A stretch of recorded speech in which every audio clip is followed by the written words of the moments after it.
Hi, my name is Katie Tobin and I am with Girl Scout Troop 31.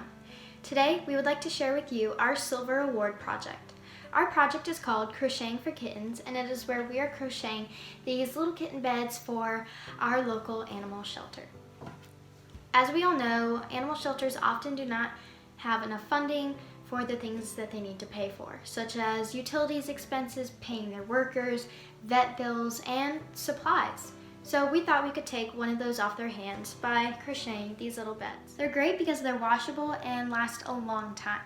They're also super easy to make, whether you're a beginner or advanced. We actually have a tutorial in this video for you, and I really encourage you to follow along and try making one. So let's get right to it. Alright, so the supplies needed are some scissors, a little needle, stitch marker, a hook, and of course your yarn. So if you do not have a stitch marker, you can always use a paper clip, but I really encourage using one. So to begin this tutorial, I'm going to start with just some basics. I'm going to teach you how to do a chain, a slip knot, a single crochet, and a single crochet into the same loop. So that's what we are going to begin with. So to start your slip knot, you're going to find the end of your yarn and make an X. So you're going to loop over, under, over, crossing them, and then grab your hook and grab the back of the X and loop through. Then you're going to pull both the sides tight and voila, there is your slip knot. Right here, I'm readjusting my hook to the other side of the loop so that I can start crocheting. So to make a chain, you're going to loop around and pull through. Again, loop around and pull through.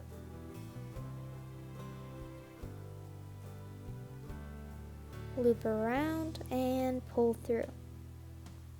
And just continue to do that to make a chain.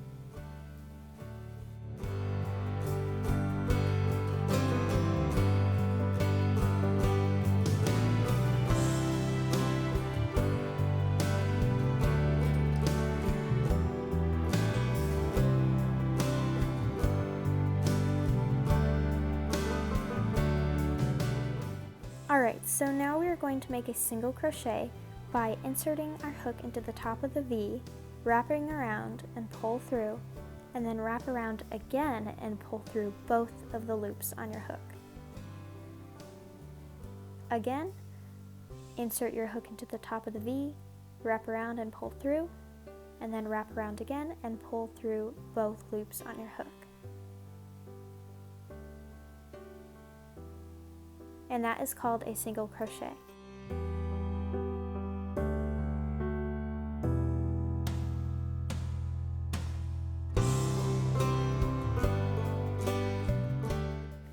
So now I'm going to show you how to do a single crochet but two into the same V or hole. So you do a single crochet just as you would, and then you go right back into the same hole or top of the V.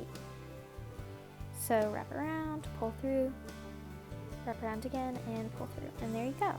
This is a stitch you will be using a lot when we are increasing on our bed, which you will understand later in the tutorial. Now right here, I messed up a little bit. I caught one of the threads from the base of the V, and it pulled and wouldn't let me get through. So when this happens, you just pull out the stitch and redo it.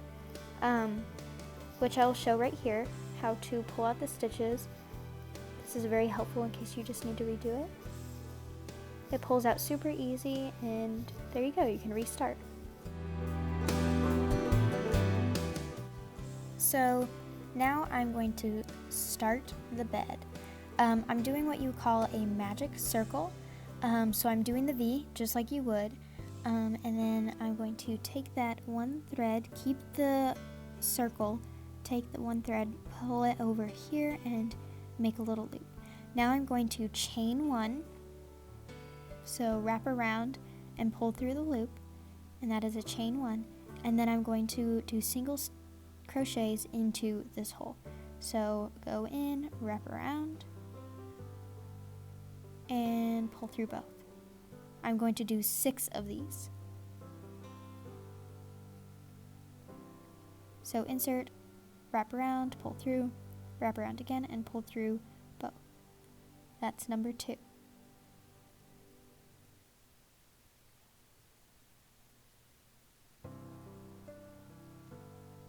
Three,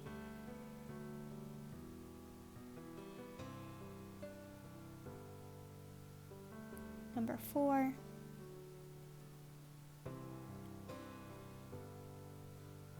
5, and number 6. So here I am just counting them to make sure. And now you pull the string that is the end, and you pull it tight while holding your piece of work, and it just pulls tight into a little circle. And that is called a magic circle, and it's super easy once you get the hang of it, and very helpful. So now I'm going to go into the top of the V and do a single crochet, but 2 of them, so a double single crochet. So I do 1, and then I go into the same V and do another one. Make sure you get both of the sides of the V. So again, 1 single crochet, and then another one into the same V. Now I think I did mess up on this part. I missed one of them, and so I ended up going back off camera and I fixed it because I counted and did not have 12. So there I am. You always need to make sure you're counting to make sure you have the right amount. And since you do a double into each one of the 6, you should know that you should have 12. So now it's kind of confusing, but I put the stitch marker into the 1, and that is counted as 1.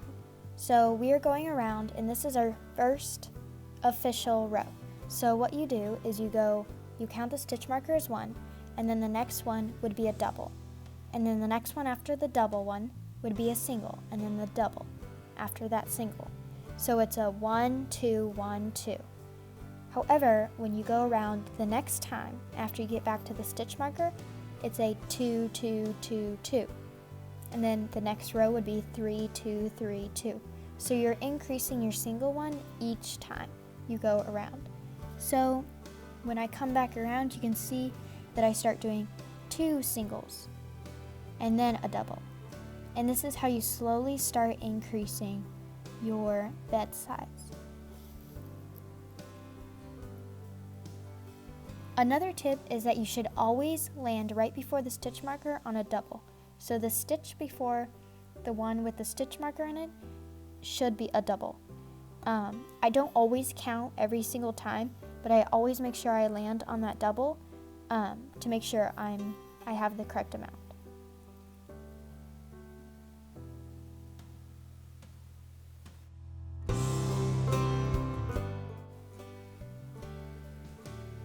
So you can see me pointing to that last stitch, which will be a double.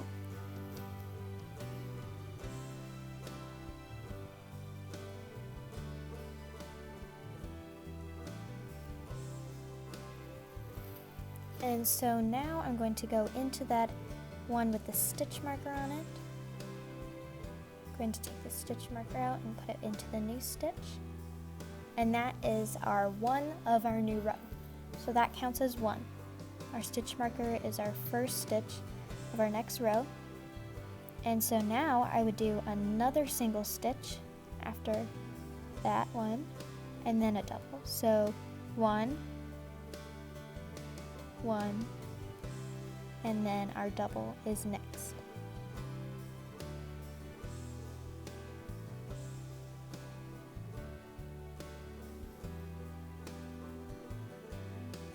So again, 1,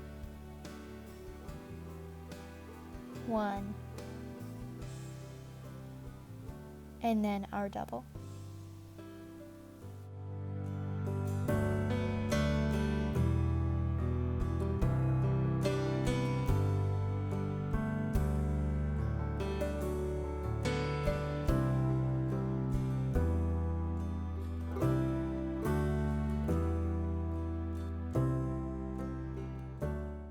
So after this, I just continue to increase, and I go up to 15 in this one.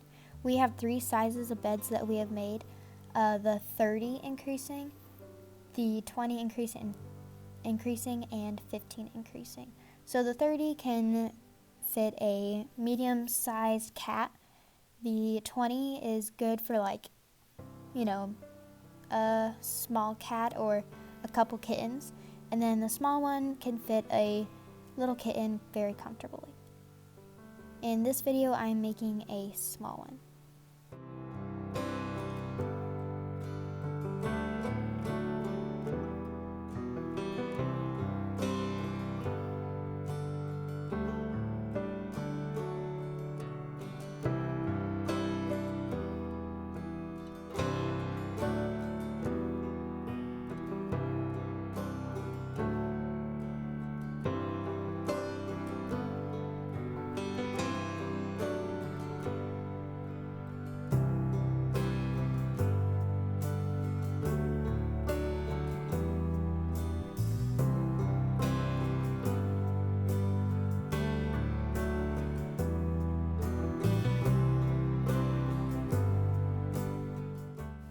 Don't forget to take some breaks while you're making this. It can be super tiring, especially for a beginner. I personally take breaks, get some water, I get some food, and just make sure I'm taking care of myself. So at this point, I have done my 15 increasing, and you can start to see a little spiral going on. So what I'm doing now is I'm starting to make the folds. So what you do is you just stop doing the double and you just do singles all around. And for this one, I'm doing 8 of this color and 2 of another color. So in all, you're going 10 more loops around of just doing singles all around. Like I said, I'm going to do 8 around and then add a new color for 2.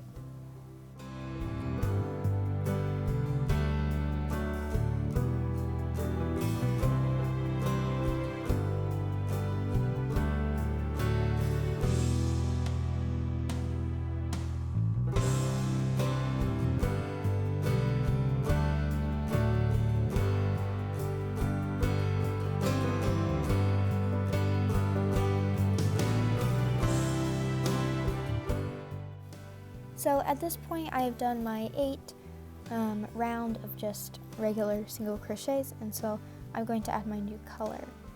I'm cutting my yarn off the ball and then adding my new color, which I'll show you how to do. So I just do a regular square knot, which I'm demonstrating here.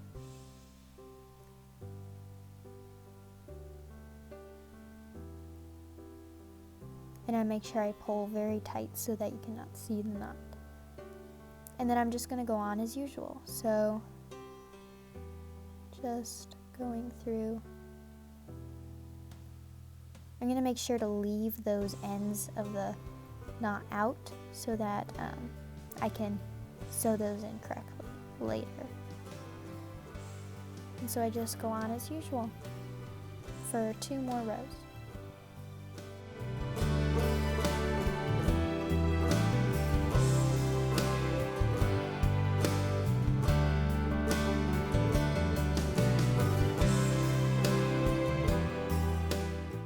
Now that I'm done, I am going to cut my yarn. As I was showing there, you can see that I just go right back to where I was when the color actually started. I take the stitch marker out and just go off the color. So I pull through, so I cut that and then pull through, and then I tie a knot. You don't really need to because the knot really doesn't really block anything, but I just do for added effect. And so here I'm going to show you how to sew your ends in. So get your yarn onto your needle and then you find the little V's and just kind of weave through them. Make sure not to go onto the other side, but just keep it on the back side. So I'm just kind of weaving through.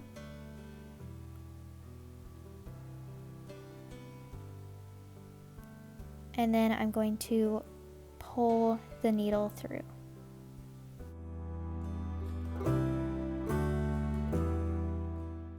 So I'm just going to pull that little tail through.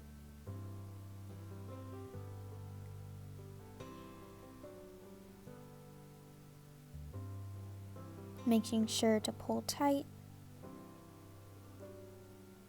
And then I continue to weave a little bit more to make sure that end is not visible.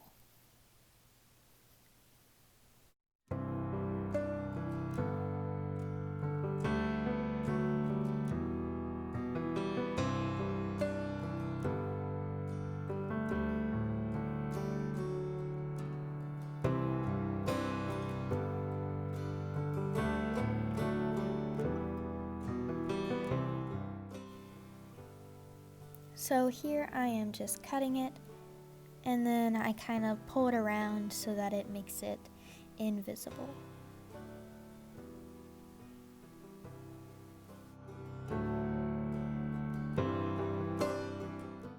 I'm also going to show you how to do these ends.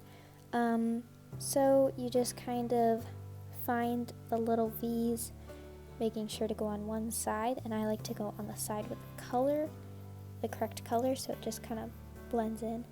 And you just kind of weave through just like you did with the one on the bottom.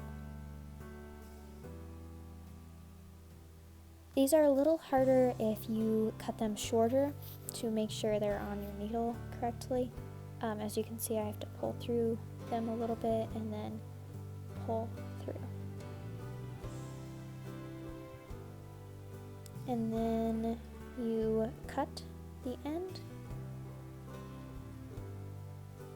and then stretch it out so that it becomes invisible.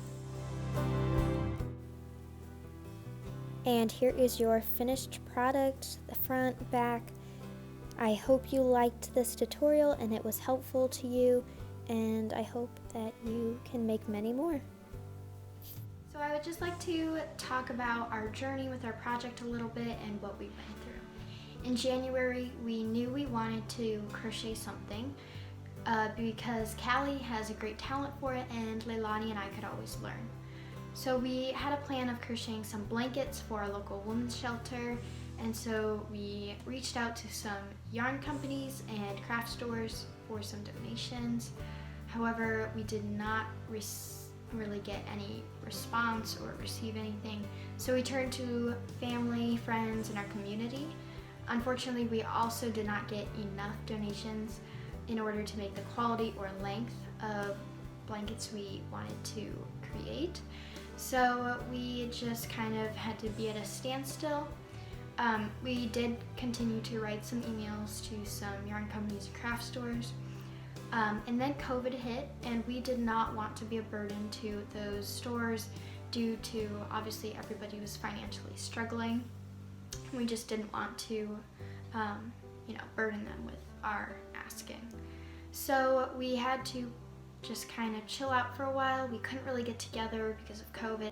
And then in August, Callie had a great idea of crocheting some cat beds for our animal shelter. Her family actually fosters kittens from their animal shelter, and they know the needs for these kinds of things. So this was just a great idea, and we jumped on it. We started getting some supplies that we just bought with our cooking money and just got to work. So we have made quite a few, and we have actually had one drop off at the animal shelter, and they really were thankful for these beds and super excited. Give this video a big thumbs up if you liked it, and I'll see you guys next time.